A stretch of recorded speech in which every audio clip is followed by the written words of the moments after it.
ഈ പള്ളിയുടെ ചുറ്റും ഈ കപ്പലിയുടെ ചുറ്റും വന്നിരിക്കുന്നവരിൽ ബഹുഭൂരിപക്ഷം പേർക്കും ക്ഷമിക്കാൻ ഒട്ടനവധി പേരില്ലേ? നമ്മൾ ചിലപ്പോൾ ചോദിക്കത്തില്ലേ, നമ്മുടെ പ്രിയപ്പെട്ടവരെ നോക്കി ചോദിക്കത്തില്ലേ, സങ്കടത്തിന് നേരത്ത് എന്നെ ഒറ്റയ്ക്കാക്കി കളഞ്ഞില്ലേ? നമ്മുടെ അപ്പന്മാര് കുടുംബത്തിനു വേണ്ടി ഏറെ പാടുപെട്ടിട്ടും വീടിനകത്തൊരു അനാഥത്വം അനുഭവിക്കുന്ന അപ്പന്മാരുണ്ട്. മക്കൾക്ക് വേണ്ടെന്ന് തോന്നുന്നവര്, ചേർത്ത് വെച്ചൊരു ബന്ധം പെട്ടെന്ന് മുറിഞ്ഞ് ഒറ്റയായി പോയവര്, അപ്പനും അമ്മയുടെയും കീഴിൽ വളരുമ്പോഴും അപ്പനും അമ്മയ്ക്കും നമ്മളെ വേണ്ട എന്നുള്ള തോന്നലിൽ നീറുന്നവര്. അതായത് ഇനിയും ക്ഷമിക്കാൻ ബാക്കി വെച്ചിട്ട് ഈ കുരിശുമുത്തപ്പന്റെ മുമ്പിൽ വന്ന് കുമ്പിടുന്നത് അത് കേവലം ഷോ ഓഫ് ആണെന്ന് ഈ കാലം വിധി എഴുതും. ഹോസ്പിറ്റൽസിന്റെ ഒക്കെ ചിഹ്നം എങ്ങനെയാ? ഒരു കുരിശും അതേ ചുറ്റി സർപ്പം. ഇന്നത്തെ കാലമാണെങ്കിൽ പറഞ്ഞു കളയും, സാത്താനാരാധനക്കാരുടെ ചിഹ്നമാണ്, നമ്മൾ ഉപയോഗിക്കരുതെന്ന് പറയും. ഇത് ഒന്നാം തരം ക്രിസ്ത്യൻ സിമ്പലാണ്. കഴുത്തിലൊരു കുരിശ് തൂക്കിയിടാൻ ഇഷ്ടമാണ്, കുരിശ് പിടിച്ചുകൊണ്ട് നടക്കാൻ ഇഷ്ടമാണ്, കുരിശിനെ നോക്കി കുമ്പിടാൻ ഇഷ്ടമാണ്. പക്ഷെ നമ്മൾ ആരും കുരിശ് ജീവിക്കുകയല്ല. ഒത്തിരി ആരാധിക്കുന്നവന്റെ ജീവിതത്തിൽ ഈ ആരാധനയ്ക്ക് ആനുപാതിക നന്മയൊന്നും കാണാതെ വരുമ്പോൾ ഒരു ഇളം തലമുറ നമുക്ക് മാർക്കിടും, ഈ ആരാധനകളൊക്കെ വെറുതെയാണ്.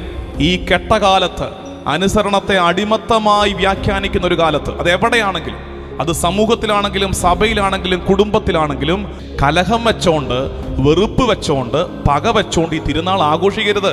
മനുഷ്യക്കോലം അതിൻ്റെ തലയിൽ ചട്ടിയൊക്കെ വെച്ചിട്ട് ആ ചട്ടിയിൽ കണ്ണും മൂക്കുമൊക്കെ വരച്ച് ഇതിങ്ങനെ കൈയൊക്കെ വിരിച്ച് പിടിച്ചിങ്ങനെ നിൽക്കും. ആ മനുഷ്യക്കോലം പുറകിൽ ഉയരുന്ന കെട്ടിടത്തെ നോക്കി പറയുന്ന ഒരു വരിയുണ്ട്, സഖേ. സഖേ എന്ന് വെച്ചാൽ സുഹൃത്തേ, നീ വളരെ കണ്ണേർ എനിക്ക്, മണ്ണേർ എനിക്ക്, കല്ലേർ എനിക്ക്. ഈ ഭൂമിയിൽ ജീവിക്കുന്ന കാലത്ത് ആരെയെങ്കിലുമൊക്കെ നമ്മുടെ പുറകോട്ടിങ്ങനെ അണച്ചു പിടിച്ചിട്ടേ, നമ്മുടെ പുറകോട്ടിങ്ങനെ ചേർത്ത് പിടിച്ചിട്ട് കൈയൊന്ന് വിരിച്ചു പിടിച്ച് നമുക്കും പറയാൻ പറ്റണം, സഖേ നീ വളർന്ന് വലുതാക്, കല്ലേറെനിക്ക്, മണ്ണേറെനിക്ക്, കണ്ണേറെനിക്ക്, സഖേ നീ വളർന്ന് വലുതാക്. കുരിശ് കേവലം ഒരു ആഭരണമല്ല. നമ്മളിൽ കുറേ പേർക്കെങ്കിലും എന്ത് പറ്റുന്നറിയാമോ? കുരിശ് എന്തായിട്ട് മാറി? കുരിശൊരു ആഭരണമായിട്ട് മാറി. രണ്ടാമത്, കുരിശ് ആരാധനയുടെ വിഷയം മാത്രവുമല്ല, എന്നാലോ കുരിശ് ഒരു ജീവിത ശൈലിയാണ്, ക്രിസ്തീയ യാഥാർത്ഥ്യമാണ് ഈ പറഞ്ഞത്. എന്നറിയാമോ? കുരിശ് ഒരു ആഭരണം മാത്രമല്ല, കുരിശ് ആരാധനയുടെ വിഷയം മാത്രമല്ല, പിന്നെയോ കുരിശ് എന്താണ്? കുരിശ് ഒരു ജീവിത ശൈലിയാണ്. നമ്മൾ ജീവിക്കേണ്ട രീതിക്ക് പറയുന്ന പേരാണ് കുരിശ്. അല്ലെങ്കിൽ നമുക്ക് എപ്പോഴും ഉണ്ടല്ലോ, കഴുത്തിലൊരു കുരിശ് തൂക്കിയിടാൻ ഇഷ്ടമാണ്, കുരിശ് പിടിച്ചുകൊണ്ട് നടക്കാൻ ഇഷ്ടമാണ്, കുരിശിനെ നോക്കി കുമ്പിടാൻ ഇഷ്ടമാണ്. പക്ഷെ നമ്മൾ ആരും കുരിശ് ജീവിക്കുകയല്ല, ജീവിച്ച മെനക്കേടാണ്. അതുകൊണ്ട് നമ്മൾ ഇതിനെ എപ്പോഴും ആഭരണമായിട്ട് വെക്കും, ഇതിനെ എപ്പോഴും ആരാധിക്കുകയും ചെയ്യും. ആഭരണത്തിനും ആരാധനയ്ക്കും അപ്പുറത്ത് ജീവിക്കേണ്ട ജീവിത ശൈലിയുടെ പേരാണ് കുരിശ്. 5 കാര്യങ്ങൾ കുരിശിനെ കുറിച്ച് വേഗം പറയാം. വലിയൊരു വിസ്ഫോടനത്തിൻ്റെ പ്രഭാഷണത്തെക്കാൾ ഈ പറയുന്ന കാര്യങ്ങൾ തലേ കിടക്കണം. ഒന്നാമത്തത്, കുരിശിനെ കുറിച്ച് നിങ്ങൾ അറിഞ്ഞിരിക്കേണ്ട ആമുഖത്തിൻ്റെ ആ വരികൾ മാറ്റി വെച്ചിട്ട് ഇനി വിശുദ്ധ കുരിശിനെ ജീവിതശൈലിയാക്കുന്ന 5 രീതികൾ പറയുകയാണ്. ഒന്നാമത്തത്, അവഹേളനത്തിൻ്റെ വിഷയത്തെ മഹത്വത്തിൻ്റെ വിഷയമാക്കിയതാണ് കുരിശ്. അതുവരെ കുരിശെന്ന് വെച്ചാൽ എന്താ? നിന്ന, അപമാനം, അവഹേളനം. റോമൻ ശിക്ഷാ നിയമമാണ് കുരിശ്. യഹൂദർക്ക് അങ്ങനെ ഒരു ശിക്ഷാരീതി ഇല്ല. യഹൂദർക്ക് കുരിശ് ഒരു ശിക്ഷാരീതിയല്ല. അതാരുടെ ശിക്ഷാരീതി? അത് റോമിൻ്റെ ശിക്ഷാരീതിയാണ്. അതായത് ഏറ്റവും അപമാനം പിടിച്ചതാണ് കുരിശ്. ഏറ്റവും അപമാനം പിടിച്ച അടയാളമാണ് കുരിശ്. അപമാനത്തിൻ്റെ അടയാളത്തിനെ കർത്താവ് എന്ത് ചെയ്തു? മഹത്വത്തിൻ്റെ അടയാളമാക്കി ഉയർത്തി. പഴയ നിയമത്തിൽ നിന്ന് ഇതിന് സമാനമായ ഒന്നിനെ നിങ്ങൾ ഇരിക്കുന്നിടത്ത് ഇരുന്ന് കൈ പൊക്കിയിട്ടാണെങ്കിലും എനിക്ക് കാണാവുന്ന ഭാഗത്തിൽ പറയാൻ പറ്റുന്ന ആരെങ്കിലും ഉണ്ടെങ്കിൽ പറയാം. അവിടെ ഒരു ചേട്ടൻ, നല്ല കാര്യം ചേട്ടാ, ആ ഭാഗത്തു നിന്നൊക്കെ. എക്സാക്ട്ലി, മോശ പിത്തള സർപ്പത്തെ ഉയർത്തിയത്. മോശ പിത്തള സർപ്പത്തെ. കാരണം എന്താ? അവർ കയ്യടി കൊടുത്തു, ശരി, അവിടുന്ന് കയ്യടി വീഴുന്നുണ്ട്, നല്ല കാര്യം. നമുക്ക് നാടിന് അഭിമാനമല്ലേ, ഇങ്ങനെ വിവരമുള്ളവർ നമ്മുടെ നാട്ടിലുണ്ടെന്ന് അറിയുന്നത് നമുക്ക് സന്തോഷമല്ലേ, അതുകൊണ്ട് കയ്യടിച്ചു, നല്ല കാര്യം. പിത്തള സർപ്പം എന്തുകൊണ്ടാ? മറ്റേത് ജീവിയെയും ഉയർത്താമായിരുന്നല്ലോ, എന്തുകൊണ്ടാണ് ദൈവം പറഞ്ഞത് പിത്തള സർപ്പത്തെ ഉയർത്താൻ പറഞ്ഞത്? എന്തുകൊണ്ടാ? സർപ്പം ഇവർക്ക് അപമാനത്തിൻ്റെ, നിന്ദയുടെ വിഷയമാണ്. എന്താ കാര്യം? പർദീസായിൽ ഞങ്ങളെ പെടുത്തിയ ജീവിയുടെ പേരാണ് സർപ്പം. അപമാനത്തിൻ്റെ, വെറുപ്പിൻ്റെ ചിഹ്നമാണ് സർപ്പം. ആ സർപ്പത്തെ ഉയർത്തി നിർത്തിയിട്ട് പറഞ്ഞു, ഇതിലേക്ക് നോക്കുന്നവരൊക്കെ സുഖപ്പെടും. അതേ കാര്യം, അതിൻ്റെ പ്രോട്ടോടൈപ്പാണ് കുരിശിൻ്റെ. അതേ കാര്യം ആവർത്തിക്കപ്പെട്ടതാണ് കുരിശിൽ. അപമാനത്തിൻ്റെ കുരിശിനെ മഹത്വത്തിൻ്റെ, സൗഖ്യത്തിൻ്റെ അടയാളമാക്കി. അതുകൊണ്ടാണ് നമ്മൾ കണ്ടിട്ടില്ലേ ഈ ഹോസ്പിറ്റൽസിൻ്റെ ഒക്കെ ചിഹ്നം എങ്ങനെയാ? ഒരു കുരിശും അതേ ചുറ്റി എന്ത് കണ്ടിട്ടില്ലേ? അതേ ചുറ്റി സർപ്പം. ഇന്നത്തെ കാലമാണെങ്കിൽ പറഞ്ഞു കളയും സാത്താനാരാധനക്കാരുടെ ചിഹ്നമാണ് നമ്മൾ ഉപയോഗിക്കരുതെന്ന് പറയും. ഇത് ഒന്നാന്തരം ക്രിസ്ത്യൻ സിമ്പലാണ്. ഈ കുരിശിനെ ചുറ്റി സർപ്പം. എന്താ? പഴയ നിയമവും പുതിയ നിയമവും ബ്ലെൻഡ് ചെയ്യപ്പെടുക. ഈ സർപ്പം ഏതാ? കുരിശിനെ ചുറ്റി നിൽക്കുന്നത് പിത്തള സർപ്പം. കുരിശ് ഈ പുതിയ നിയമത്തിൻ്റെ രക്ഷയുടെ അടയാളം. കുരിശ് നമുക്കുള്ള ധ്യാനം എന്നറിയാമോ? എൻ്റെ പ്രിയപ്പെട്ട എന്നെ കേട്ടുകൊണ്ടിരിക്കുന്ന ദൈവജനമേ, നീ ഇന്നൊരു അപമാനത്തിലൂടെയാണ് കടന്നു പോകുന്നതെങ്കിൽ, നീ ഇന്നൊരു സങ്കടത്തിലൂടെയാണ് കടന്നു പോകുന്നത്, ഒരു നാണക്കേടിലൂടെയാണ് കടന്നു പോകുന്നതെങ്കിൽ നീ കുരിശിലേക്ക് നോക്ക്.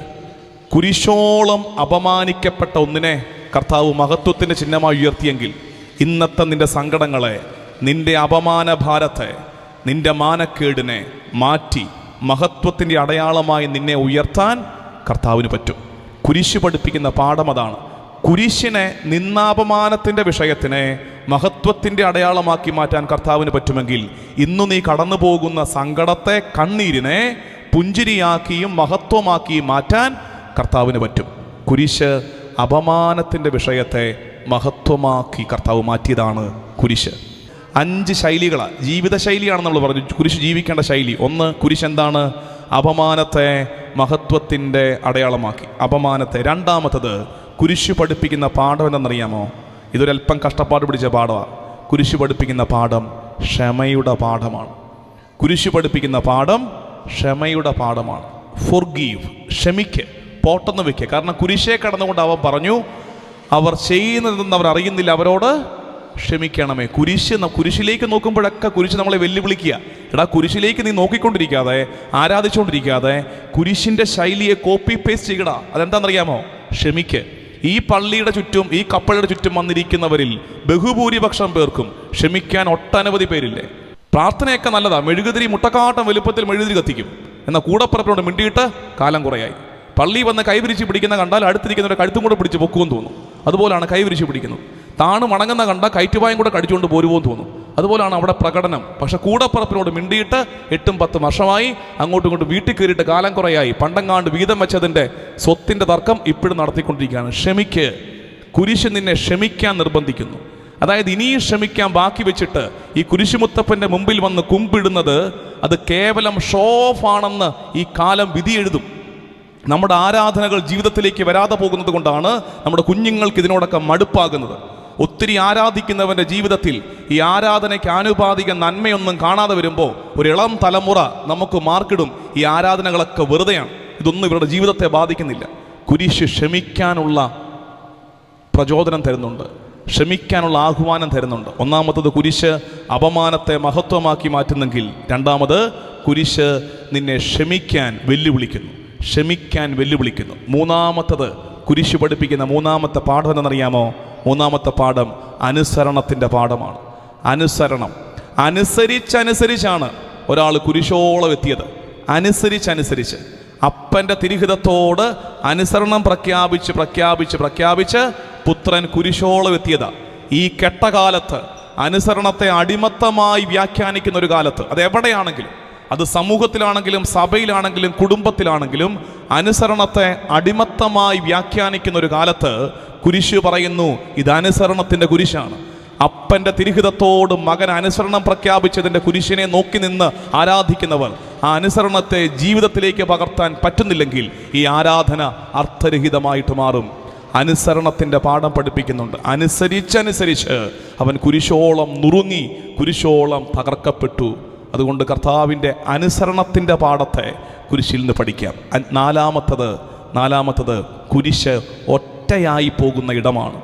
കുരിശിൽ അവൻ ഒറ്റയ്ക്കായിരുന്നു. ഒന്ന് ഓർത്ത് നോക്കിക്കേ, കർത്താവിൻ്റെ സങ്കടം കുരിശിൽ ഒറ്റയ്ക്കായിരുന്നേ. കൂടെ കൊണ്ടു നടന്ന 3 വർഷം കൂടെ കൊണ്ടു നടന്ന് ചെല്ലും ചെലവും കൊടുത്ത 12 എണ്ണത്തിൽ ഒരുത്തൻ ഒറ്റിക്കൊടുത്തു, ഒരുത്തൻ തള്ളിപ്പറഞ്ഞു. ബാക്കി 8 എണ്ണം ഓടിയ വഴിക്ക് പുല്ലുമുളച്ചില്ല. പിന്നെ യോഹന്നാൻ എങ്ങാണ്ട് വഴുതെറ്റി കയറി വന്നതാണ്. പ്ലാൻ ചെയ്തൊന്നും പുള്ളി വരാൻ സാധ്യതയില്ല. അറിയാണ്ടെങ്ങാണ്ട് മറിയത്തിൻ്റെ കയ്യെ പിടിച്ച് കയറി ഇങ്ങ് പോന്നതാണ്. കൂടെ നടന്നവന്മാരൊന്നുമില്ലാതെ ഒറ്റയായി പോകുന്നൊരു സമയമുണ്ട്. നമ്മുടെയൊക്കെ ജീവിതത്തിലുണ്ട്. നമ്മൾ ചിലപ്പോൾ ചോദിക്കത്തില്ലേ, നമ്മുടെ പ്രിയപ്പെട്ടവരെ നോക്കി ചോദിക്കത്തില്ലേ, സങ്കടത്തിന് നേരത്ത് എന്നെ ഒറ്റയ്ക്കാക്കി കളഞ്ഞില്ലേ? ഒറ്റയ്ക്കായി പോകുന്ന നേരത്തും ദൈവഹിതം നിറവേറ്റാൻ, ഒറ്റയ്ക്കായി പോകുന്ന നേരത്തും തകർന്നു പോകാതിരിക്കാൻ. ഇന്ന് കുടുംബങ്ങളിൽ 4-5 ഒക്കെ ഒരു വീട്ടിൽ ഒരു കൂരയ്ക്ക് കീഴിൽ താമസിക്കുമ്പോഴും വല്ലാത്ത ഒറ്റപ്പെടലിൽ ജീവിക്കാൻ നമ്മൾ. നമ്മുടെ മാതാപിതാക്കൾ, വൃദ്ധരായ മാതാപിതാക്കൾ, മക്കൾ പല വഴിക്ക് പറന്നകന്നു കഴിഞ്ഞപ്പോൾ ഒറ്റയായി ജീവിക്കേണ്ടി വരുന്ന മാതാപിതാക്കളുടെ എണ്ണം കൂടുന്ന കാലത്ത് അവർ കുരിശിലേക്ക് നോക്കട്ടെ. ഒറ്റയ്ക്കായിരിക്കുമ്പോഴും അപ്പായുടെ തുണയിൽ, പിതാവായ ദൈവത്തിൻ്റെ തുണയിൽ ഒറ്റയ്ക്ക് ദൈവത്തിരഹിതം നിറവേറ്റുന്നതിൻ്റെ പേരാണ് കുരിശ്. ഒറ്റയായി പോകുന്നവർ കുരിശിലേക്ക് നോക്കുക. പ്രത്യേകിച്ച് ദാമ്പത്യ ജീവിതത്തിൽ ഒറ്റപ്പെടലിലേക്ക് പോയവർ, ചേർത്ത് വെച്ചൊരു ബന്ധം പെട്ടെന്ന് മുറിഞ്ഞ് ഒറ്റയായി പോയവർ, അപ്പനും അമ്മയുടെയും കീഴിൽ വളരുമ്പോഴും അപ്പനും അമ്മയ്ക്കും നമ്മളെ വേണ്ട എന്നുള്ള തോന്നലിൽ നീറുന്നവർ, നമ്മുടെ അപ്പന്മാര് കുടുംബത്തിനു വേണ്ടി ഏറെ പാടുപെട്ടിട്ടും വീടിനകത്തൊരു അനാഥത്വം അനുഭവിക്കുന്ന അപ്പന്മാരുണ്ട്, മക്കൾക്ക് വേണ്ടെന്ന് തോന്നുന്നവര്, ഒറ്റപ്പെടലിന്റെ നീറ്റല് പേറുന്നവർ നോക്കേണ്ട നോട്ടമാണ് കുരിശിലേക്ക്. കുരിശിലവൻ ഒറ്റയായിരുന്നു എന്ന് ചിന്തിക്കണം. എത്ര എണ്ണം പറഞ്ഞു? ഇപ്പോൾ എത്ര എണ്ണം പറഞ്ഞു? 4 കിട്ടിയോ? ചുമ്മാ ഉള്ളതാണോ? പഠിപ്പിസ്റ്റുകളാണോ ഈ വന്നിരിക്കുന്നത്? ഈ ഗ്രൂപ്പാണോ ഉള്ളതിൽ 4 കിട്ടിയോ? ഒന്ന് ഓർത്ത് നോക്കിയേ. റിവിഷൻ ഏതൊക്കെയാന്ന് നോക്കിയേ. 1 ചുമ്മാ പിറുപിറുക്കാണോ? ഉള്ളതാണോ ഈ പറയുന്നത്? എന്താ ഒന്നാമത്തെ എന്തായിരുന്നു? അപമാനത്തിൻ്റെ വിഷയത്തെ മഹത്വത്തിൻ്റെ ചിഹ്നമായി ഉയർത്തിയതാണ് കുരിശ്. ഇന്ന് ഈ തിരുനാളിൽ നിങ്ങൾ പങ്കെടുത്തുകൊണ്ടിരിക്കുമ്പോൾ ഒരു സങ്കടത്തിൻ്റെ ഭാരം നെഞ്ചിലുണ്ടെങ്കിൽ കുരിശിലേക്ക് നോക്ക്. അപമാനത്തെ അവൻ ഉയർത്തിയതാണ് കുരിശ്. നിന്നെയും കർത്താവ് ഉയർത്തും. പ്രത്യാശ ഉണ്ടാകട്ടെ. രണ്ടാമത്തത്, ക്ഷമിക്കാൻ കുരിശ് നിന്നെ വെല്ലുവിളിക്കുന്നു. കുരിശിൽ കിടന്നുകൊണ്ടവൻ അൺകണ്ടീഷണൽ ഫോർഗീവ്നെസ് കൊടുത്തതാ. നിരൂപാധിക ക്ഷമ പ്രഖ്യാപിച്ച ഇടമാണ് കുരിശ്. കലഹം വെച്ചോണ്ട്, വെറുപ്പ് വെച്ചോണ്ട്, പക വെച്ചോണ്ട് ഈ തിരുനാൾ ആഘോഷിക്കരുത്. വെറുപ്പ് വെച്ചോണ്ട് ഈ തിരുനാൾ ആഘോഷിക്കരുത്. ഇരട്ടത്താപ്പാണത്. ഇരട്ടത്താപ്പാണ്. ദ്രോഹിച്ചവനോട് ഉള്ളിൽ കലഹം വെച്ചിട്ട്, കൂടപ്പിറപ്പുകൾ തമ്മിൽ മിണ്ടാതിരുന്നിട്ട്, ബന്ധം നഷ്ടപ്പെട്ടു പോയ കുടുംബങ്ങളിൽ ബന്ധം പുതുക്കാതെ തിരുനാൾ ആഘോഷിക്കരുത്. നിങ്ങൾ കുരിശിനെ ആരാധിക്കുകയല്ല, അവഹേളിക്കുകയാണ്. കുരിശ് ക്ഷമിക്കാൻ നിങ്ങളെ വെല്ലുവിളിക്കുന്നുണ്ട്. മൂന്നാമത്തത്, അനുസരണത്തിൻ്റെ പാഠം. അനുസരിച്ച് അവൻ കുരിശോളം ചെറുതായി. അനുസരിക്കാൻ ഏറെ പാടുപെടുന്നൊരു കാലത്ത് മക്കൾക്ക് അപ്പനെ അനുസരിക്കാൻ പറ്റുന്നില്ല, ഇടവക ജനത്തിന് വികാരിച്ചിനെ അനുസരിക്കാൻ പറ്റുന്നില്ല, ഞങ്ങൾ വൈദികർക്ക് മെത്രാനെ അനുസരിക്കാൻ പറ്റുന്നില്ല, സമൂഹത്തിന് അനുസരണമില്ല. അനുസരണമില്ലാത്തൊരു കാലത്ത് കുരിശ് നമ്മളെ അനുസരിക്കാൻ നിർബന്ധിക്കുന്നു. അനുസരണമാണ് ഈ കുരിശെന്ന് അവൻ ഓർമ്മിപ്പിക്കുന്നു. നാലാമത്തത് എന്തായിരുന്നു? ഒറ്റപ്പെട്ടു പോകുമ്പോൾ കുരിശ് പാഠമാണ്. ഒറ്റപ്പെട്ടു പോകുന്നവർ നോക്കേണ്ട ഇടം കുരിശാണ്. ഒടുവിലെത്തത് അഞ്ചാമതെന്നറിയാമോ? ഈ ബിൽഡിങ്ങുകളൊക്കെ പുതിയതായിട്ട് പണിതുയർത്തപ്പെടുമ്പോൾ അതിൻ്റെ ഫ്രണ്ടിൽ ഇപ്പോൾ അതുണ്ടോ? ഇപ്പോൾ അധികം കാണാറില്ല. പണ്ടൊക്കെ ചെറുപ്പത്തിൽ ഇഷ്ടം പോലെ കാണുമായിരുന്നു. നമ്മൾ ഈ പുത്തൻ ബിൽഡിങ്ങൊക്കെ പണിത് വരുമ്പോൾ ഫ്രണ്ടിലൊരു സാധനത്തെ കൊണ്ട് വെക്കത്തില്ലേ? എന്താ അത്? മനുഷ്യക്കോലം. അതിൻ്റെ തലയിൽ ചട്ടിയൊക്കെ വെച്ചിട്ട് ആ ചട്ടിയിൽ കണ്ണും മൂക്കുമൊക്കെ വരച്ച് ഇതിങ്ങനെ കൈയൊക്കെ വിരിച്ച് പിടിച്ചിങ്ങനെ നിൽക്കും. എനിക്ക് കുരിശിലേക്ക് നോക്കുമ്പോഴൊക്കെ മനുഷ്യക്കോലത്തെ ഓർമ്മ വരും. അപ്പം നിങ്ങൾ എന്ത് മനുഷ്യനാച്ചാൽ നിങ്ങൾ വിചാരിക്കുന്നല്ലേ? ഇതെന്തൊരു മനുഷ്യനാണ്? കുരിശ് നോക്കുമ്പോൾ മനുഷ്യക്കോലം ഓർമ്മ വരുന്നത്. അതിനൊരു കാരണമുണ്ട്. ഇങ്ങനെ നിൽക്കുന്ന മനുഷ്യക്കോലം ഉണ്ടല്ലോ, ഇങ്ങനെ കൈയൊക്കെ വിരിച്ചു പിടിച്ച് ഒരു മുളയിൽ വെച്ച് കെട്ടി തലയിലൊരു ചട്ടിയും കമത്തി വെച്ചിരിക്കുന്ന മനുഷ്യക്കോലം, ആ മനുഷ്യക്കോലം പുറകിൽ ഉയരുന്ന കെട്ടിടത്തെ നോക്കി പറയുന്ന ഒരു വരിയുണ്ട്. എന്നാ പറയുന്നറിയാമോ? പുറകിൽ ഉയരുന്ന കെട്ടിടത്തെ നോക്കി പറയുകയാണ്, സഖേ എന്ന് വെച്ചാൽ സുഹൃത്തേ. ഈ മനുഷ്യക്കോലം കെട്ടിടത്തെ നോക്കി പറയുകയാണ്, എന്ത്? സഖേ നീ വളരെ. നീ വളരെ. കണ്ണേറെനിക്ക്, മണ്ണേറെനിക്ക്, കല്ലേറെനിക്ക്. സഖേ നീ വളർന്ന് വലുതാകുക. മുമ്പിൽ നിൽക്കുക മനുഷ്യക്കോലം, കൈ വിരിച്ചു പിടിച്ചിട്ട് പറയുക, എൻ്റെ പ്രിയപ്പെട്ടവനെ, പുറകിൽ ഉയരുന്ന കെട്ടിടമേ, നീ വളരെ. എല്ലാ കല്ലേറും, എല്ലാ മണ്ണേറും, എല്ലാ കല്ലേറും ഞാൻ കൊള്ളാം, നീ പുറകിൽ വളരെ. കുരിശ്, കർത്താവ് കുരിശ് ഇങ്ങനെ കൈ വിരിച്ചു പിടിച്ചിട്ട് മനുഷ്യകുലത്തോട് പറഞ്ഞതാ. ലോകം മുഴുവനെയും തൻ്റെ പുറകിലോട്ട് ഒളിപ്പിച്ചു നിർത്തിയിട്ട്, ലോകം മുഴുവനെയും തൻ്റെ സഭയെയും പുറകിലേക്ക് ഒളിപ്പിച്ചു നിർത്തിയിട്ട് ഒരു മനുഷ്യക്കോലം കണക്കെ അവൻ കാൽവരിയിൽ കൈ വിരിച്ചു പിടിച്ച് കിടന്നതാ. ഇത് പറഞ്ഞുകൊണ്ട്, സഖേ ലോകമേ നീ വളർന്ന് വലുതാക്, കല്ലേറെനിക്ക്, മണ്ണേറെനിക്ക്, കണ്ണേറെനിക്ക്. ഞാൻ വേദനയേക്കാം, നീ സുരക്ഷിതനായിരിക്കാൻ വേണ്ടിയിട്ട്. അതുകൊണ്ട് കുരിശ് സംരക്ഷണത്തിൻ്റെ അടയാളമാണ്. നമ്മളെയും വെല്ലുവിളിക്കുക. ഈ ജീവിതകാലത്ത് ആരെയെങ്കിലുമൊക്കെ നമ്മുടെ പുറകോട്ട് ഇങ്ങനെ ചേർത്ത് വെച്ചിട്ട് മറ്റുള്ളവർക്ക് വേണ്ടി മുറിവേൽക്കാൻ കുരിശു നമ്മളെ വെല്ലുവിളിക്കുന്നു. മറ്റുള്ളവർക്ക് വേണ്ടി മറ്റുള്ളവർക്ക് വേണ്ടി ഏൽക്കുന്ന മുറിവാണ് സ്നേഹത്തിൻ്റെ ഏറ്റവും വലിയ അടയാളം. നീ നിന്റെ മക്കളെ സ്നേഹിക്കുന്നുണ്ടെന്ന് പറയുമ്പോൾ മക്കളുടെ മുമ്പിൽ കാണിച്ചു കൊടുക്കേണ്ടത് എന്താ? മക്കൾക്ക് വേണ്ടി ഏറ്റ മുറിവാണ്. അതുകൊണ്ടാണ് ഉയർപ്പിന് ശേഷം തോമായെ വിളിച്ചത്, തോമാ നീ ഇവിടെ വാടാ, എൻ്റെ മുറിവ് കാണടാ, എൻ്റെ മുറിവ് കണ്ടിട്ട് നീ തിരിച്ചറിയുക ഇത് ഞാനാണെന്ന്. മുറിവേൽക്കുക. മറ്റുള്ളവരെ സംരക്ഷണത്തിൻ്റെ പിന്നാമ്പുറത്തേക്ക് മാറ്റി നിർത്തിയിട്ട് അവരെ ചേർത്ത് പിടിച്ചിട്ട് അവരുടെ മുമ്പിൽ കൈവിരിച്ചു പിടിച്ച് ചില സങ്കടങ്ങളെ നെഞ്ചേറ്റി വാങ്ങുന്നതിൻ്റെ പേരാണ് കുരിശ്. മറ്റുള്ളവർക്ക് വേണ്ടി സഹനമേറ്റെടുക്കാൻ കുരിശ് നമ്മളെ സ്നേഹപൂർവ്വം ആഹ്വാനം ചെയ്യുന്നുണ്ട്. 5 കാര്യങ്ങൾ ഞാൻ പറഞ്ഞതിനെ ഞാൻ സമ്മറൈസ് ചെയ്യാണ്. എൻ്റെ പ്രിയമുള്ള ദൈവജനമേ, ഞാൻ പറഞ്ഞു തുടങ്ങിയിടത്ത് വീണ്ടും ഞാൻ പറഞ്ഞ് അവസാനിപ്പിക്കട്ടെ. കുരിശൊരു കേവല ആഭരണമായി ചുരുങ്ങിപ്പോയതാണ് നമുക്ക് പറ്റിയ അപകടം.